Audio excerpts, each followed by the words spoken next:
চাকরি হারানোর ভয় এখন আর থাকছে না। মধ্যপ্রাচ্যের দেশ ওমানে কর্মরত দেশি বিদেশি কর্মীদের সুরক্ষায় এবার কড়া পদক্ষেপ নিয়েছে দেশটির শ্রমিক ফেডারেশন। এখন থেকে কেবল কাজে অদক্ষতার অজুহাত দেখিয়ে চাইলেই কোনো কর্মীকে ছাঁটাই করতে পারবে না মালিকপক্ষ। কারো কাজে ঘাটতি থাকলে তাকে লিখিত নোটিশের মাধ্যমে তা পরিষ্কারভাবে জানাতে হবে। পাশাপাশি নিজেকে প্রমাণের জন্য ওই কর্মীকে অন্তত 6 মাসের সময় দেওয়া বাধ্যতামূলক করা হয়েছে।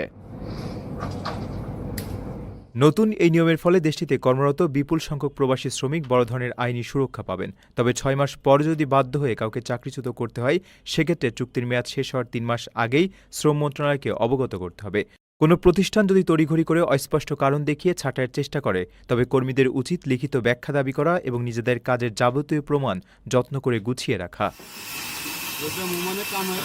শ্রমিকদের অধিকার রক্ষায় আইনি লড়াইয়ের পথও খোলা রেখেছে ওমান সরকার। নিয়মের তোয়াক্কা না করে কাউকে বেআইনিভাবে বরখাস্ত করা হলে ছাঁটাই নোটিশ পাওয়ার 30 দিনের মধ্যেই সরাসরি কর্তৃপক্ষের কাছে অভিযোগ জানাতে পারবেন ভুক্তভোগী কর্মীরা। যুগান্তকারী এই শ্রমবিধির ফলে ওমানের কর্মক্ষেত্রে এখন থেকে আরও বেশি পেশাদারিত্ব ও স্বচ্ছতা নিশ্চিত হবে বলে মনে করেন সংশ্লিষ্টরা। সবশেষে ওমানের অবস্থানরত প্রবাসী ভাইদের উদ্দেশ্যে একটি গুরুত্বপূর্ণ কথা বলতে চাই। ওমানে গত কয়েক মাস শ্রম আইন, অভিবাসন আইন লঙ্ঘনের বিরুদ্ধে কর্তৃপক্ষের অভিযান জোরদার হয়েছে। বিভিন্ন প্রতিবেদনে প্রায় 3000 প্রবাসী কর্মীর ভিসা বাতিলের তথ্য উঠে এসেছে। তবে এই সংখ্যাটি নিয়ে সরকারি বিস্তারিত তালিকা বা পূর্ণাঙ্গ ঘোষণা প্রকাশ না হওয়া পর্যন্ত সবাইকে সতর্কতার সঙ্গে তথ্যটি গ্রহণ করতে হবে।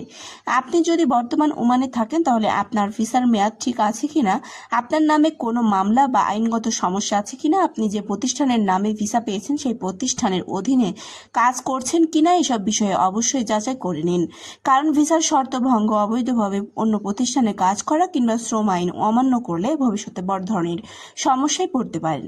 আর যারা বাংলাদেশ থেকে ওমানে যাওয়ার প্রস্তুতি নিচ্ছেন, তাদের বলবো শুধু দালালের কথা বিশ্বাস করে টাকা দিবেন না। ভিসা আসল কিনা, নিয়োগকর্তা বৈধ কিনা, চাকরির চুক্তিপত্র, বেতন, কাজ, থাকা খাওয়া, অন্যান্য শর্ত কি রয়েছে সবকিছু যাচাই করে তারপরে সিদ্ধান্ত নিন।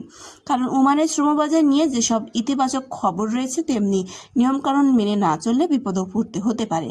2026 সালের জানুয়ারিতে বাংলাদেশ ও ওমানের আলোচনায় ওমানের পক্ষ থেকে বাংলাদেশিদের জন্য কাজের ভিসা পুনরায় চালুর আশ্বাস দেওয়া হয়েছিল এবং অনিয়মিত ও কাগজপত্রহীন কর্মীদের বৈধকরণের অগ্রাধিকার দেওয়ার কথা বলা হয়েছিল। তাই প্রবাসীদের জন্য মূল বার্তা এটাই, ভিসা থাকলে হবে না, ভিসার শর্ত মেনে বৈধভাবে কাজ করতে হবে। তারা কোনো গুজব, ফেসবুক পোস্ট কিংবা দালালের মুখের কথায় লাখ লাখ টাকা খরচ করবেন না। ওমানের ভিসা, শ্রম বাজার এবং প্রবাসীদের জন্য নতুন কোনো সরকারি সিদ্ধান্ত এলে আমরা যাচাই করে তথ্য আপনাদের সামনে তুলে ধরব। তাই এমন গুরুত্বপূর্ণ প্রবাসী আপডেট পেতে আমাদের সঙ্গে থাকুন। ভিডিওটি প্রয়োজন হলে আপনার পরিচিত প্রবাসী ভাইদের কাছে শেয়ার করুন। সবার জন্য দোয়া রইল। প্রবাসীরা নিরাপদে থাকুন, বৈধভাবে কাজ করুন এবং কষ্টের উপার্জন যেন ভালো কোনো প্রতারণা বা ভুল সিদ্ধান্তের কারণে নষ্ট না হয়। তো বন্ধুরা, আজকে ভিডিওটি এখানে শেষ করছি। দেখা হচ্ছে পরবর্তী কোনো আপডেটে। ততক্ষণ পর্যন্ত সবাই ভালো থাকবেন, সুস্থ থাকবেন। আল্লাহ হাফেজ।